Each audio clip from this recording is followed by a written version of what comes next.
রনু, তুই একটু একটু একটু ভালো করে ভেবে দেখ। তুই ওর নামে যে কথাটা বলছিস, ওর নামে যে অভিযোগটা করছিস, তার ফল কিন্তু অনেক দূর যেতে পারে।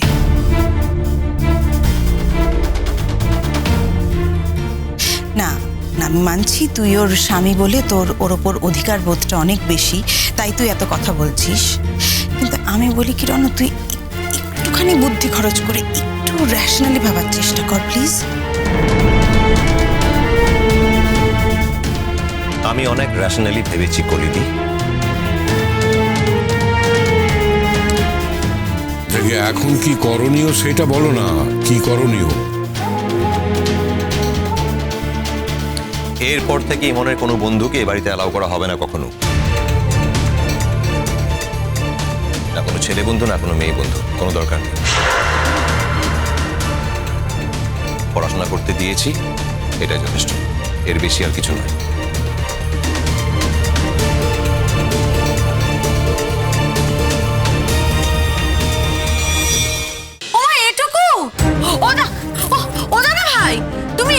শাসন করে ওকে ছেড়ে দেবে আর তুমি কিচ্ছু বলবে না?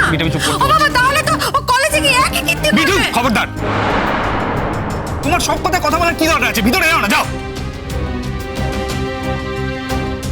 না, যাব না, কিছুতেই যাব না। কেন যাব আমি? আমি কেন ভিতরে যাবো? এখানে সকলে দাঁড়িয়ে রয়েছে, কারোর বেলা তো কোনো দোষ হচ্ছে না। দাঁড়িয়ে থাকো তাহলে। তুমি একদম বেশি কথা বলবে না, হ্যাঁ? বোন বোন বোন বোন বোন আমার খুব গায়ে লেগে গেছে না? ওই তো বোনের চরিত্রে চিনি, গায়ে লেগে আর হবে কি? হ্যাঁ,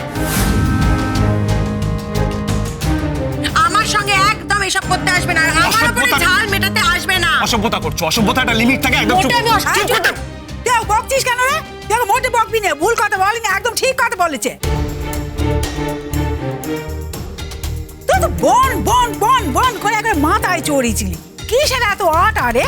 হ্যাঁ, এত কিসের আটা? বোন বোন যদি ন্যায় পদে থাকতো, সে যদি সৎ পদে থাকতো, তাহলে আর কিচ্ছু বলার ছিল নিকো। হ্যাঁ, এত নজ্জার একটা কাজ করেছে, এমন নজ্জার কাজ, আর তুই ওর হয়ে গণাবাজি করছিস। শোনো জেঠিমা, বাবা আর তোমাদের সকলকে বলছি, এরপর থেকে ইমনকে বাড়ির বাইরে একা ছাড়া যাবে না, ছাড়া হবে না। আমি কলেজে ইমনকে দিয়ে আসবো, আর হয় আমি, না হলে অন্য কেউ ওকে সঙ্গে করে নিয়ে আসবে।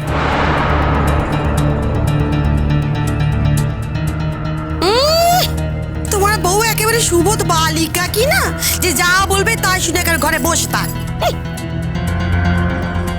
তা ক্লাসরুমে পাহারার কি ব্যবস্থা করলি? তুমি কি আমাকে টিজ করে কথা বলছো? টিজ করবো কেন, আমি জাস্ট জানতে চাইছি। না, যাতায়াতের পথটা তো ব্যবস্থা করলি, ক্লাসরুমটা কি করবি বলে ভাবছিস? অনন্য স্যারকে বলবি? আমার তো মনে হয় না উনি অন্তত তোর এই প্রস্তাবে রাজি হবেন। তো সেটা কি করবি সেটা একটু ভালো করে ভেবে দেখ। দেখ, ওর যদি ওই বাইরে বেরোনোর সুযোগ না থাকে, তাহলে যে কাজটা ও তোর ঘরে বসে, তোর বেডরুমে বসে করেছে, সেটা তো ক্লাসরুমেও করতে পারে। কলেজ গ্রাউন্ড রয়েছে, লাইব্রেরি রয়েছে, যে কোনো জায়গাতেই করতে পারে। কাজেই ব্যবস্থাটা তো তোকে সব দিক থেকে একদম ভালো করে পাকা করতে হবে না? একটা সম্পর্ক যদি কেউ চালিয়ে নিয়ে যাওয়ার চেষ্টা করে, তাহলে তো সে ডেসপারেট হয়ে উঠতে পারে। কাজেই ব্যবস্থা ভালো করে পাকা করবি, বুঝতে পেরেছিস?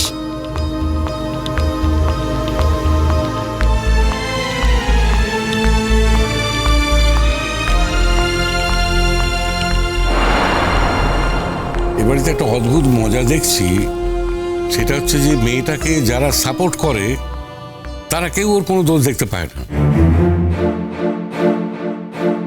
আর বাবা, দোষ করলে তো দোষটার বিচার করতে হবে, নইলে নিজের কাছে কি জবাব দেবো? আমি তো পরিষ্কার বলেছি, আমি তো পরিষ্কার বললাম যে এর একমাত্র বিচার হচ্ছে ডিভোর্স করে দেওয়া। রণ, তুই যত যাই বল, ওই মেয়ের সঙ্গে তোর কিন্তু বনবে না। তুই আমাকে একটা কথা বলতো, বিয়ের পর থেকে আজ পর্যন্ত তুই সুখী হয়েছিস ওকে বিয়ে করে? ও তোর কোনো কথা শুনেছে?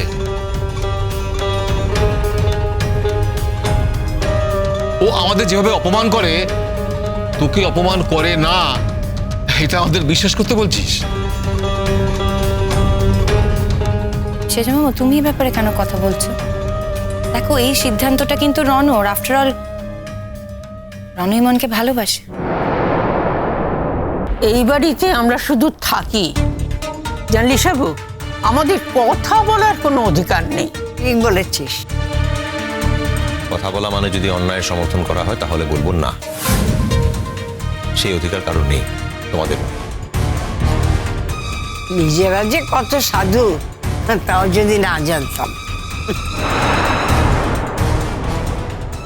সব না জানতে মানে কি জানো? দেখ রনক, বাজে কথা বলবি না আমার। তুই তো আমায় চিনিস, আমি স্পষ্ট কথা বলি, আমায় ঘাটাস না।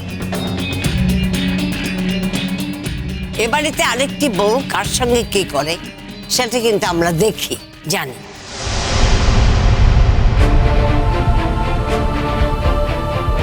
তুমি কি আমাকে মিন করছো? না, আমি তোমাকে কিছু বলছি না। ওই যে কথা আছে না, বললো কথা সবার মাঝে, যার কথা তার গায়ে বাজে। তোমার অবস্থাও ঠিক তাই।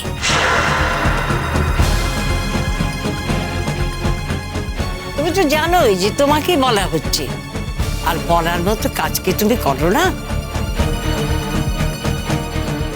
রণ বলতে তো তুমি সব সময় দুরোগ জল বেশি খাও। ভুলে যাও যে তুমি একটা বউ, তোমার স্বামী আছে। রণ কিন্তু এসব কিচ্ছু দেখতে পায় না, আমরা কিন্তু দেখতে পাই। কে কি দোষ করলো না করলো তাতে কিন্তু ইমনের দোষটা ছোট হয়ে যায় না, বা সেটাকে ঢাকাও যায় না।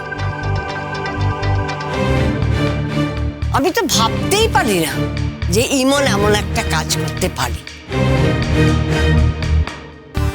আর যদি সে করেও থাকে তাহলে তো আমি ইমনকে বলবো, এগিয়ে যা, একদম পেছনের দিকে তাকাবি না, এগিয়ে যা, এই পরিবারটাকে ছেড়ে তে বাড়ি ছেড়ে চলে যা, আর পেছনে তাকাস না, তাহলেই বেঁচে যাবে তুই।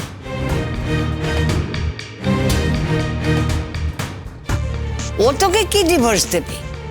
তুই ওকে ডিভোর্স দিয়ে বাড়ি ছেড়ে চলে যা। খবরদার ছোট, তুমি এই সংসারে অনেক নিয়ম ভেঙেছো, আর কোনো নিয়ম তুমি ভাঙবে না।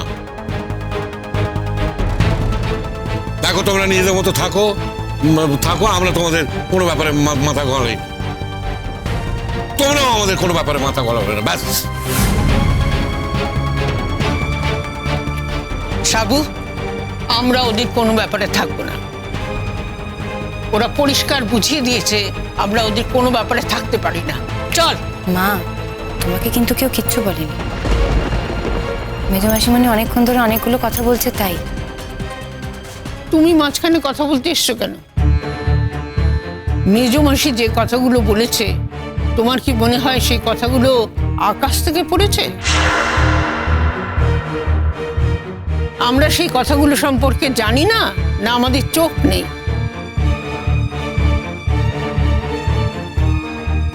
রূপকথাকে নিয়ে কোনো আজেবাজে কথা বলবে না। রূপকথাকে নিয়ে এর মধ্যে মোটে টানবে না, আমি বলে দিলুম। তুই চুপ কর বড় বউ। আমার ছেলের বউকে আমি কিভাবে শাসন করব সেই শিক্ষাটা আমি তোর কাছ থেকে নেব না।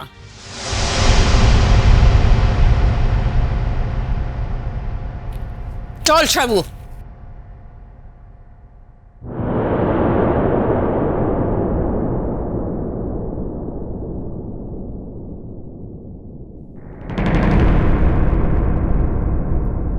আমার ভীষণ ভয় করছে, কেন জানি না। আমার মন বলছে যে ইমন ঘরের দরজা বন্ধ করে কোনো সর্বনাশের খেলায় মেতেছে।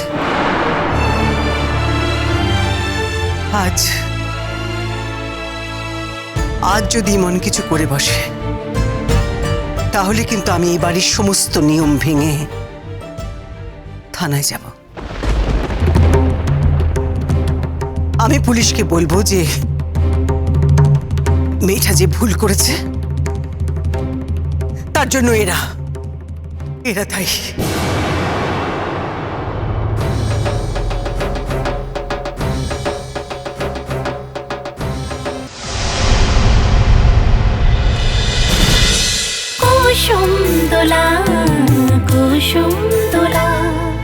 স্টার জলসার প্রিয় শো দেখার জন্য সাবস্ক্রাইব করুন আমাদের ইউটিউব চ্যানেলে এবং আপডেটেড থাকার জন্য প্রেস করুন বেল আইকন। চলো চলো চলো চলো পাল্টাই।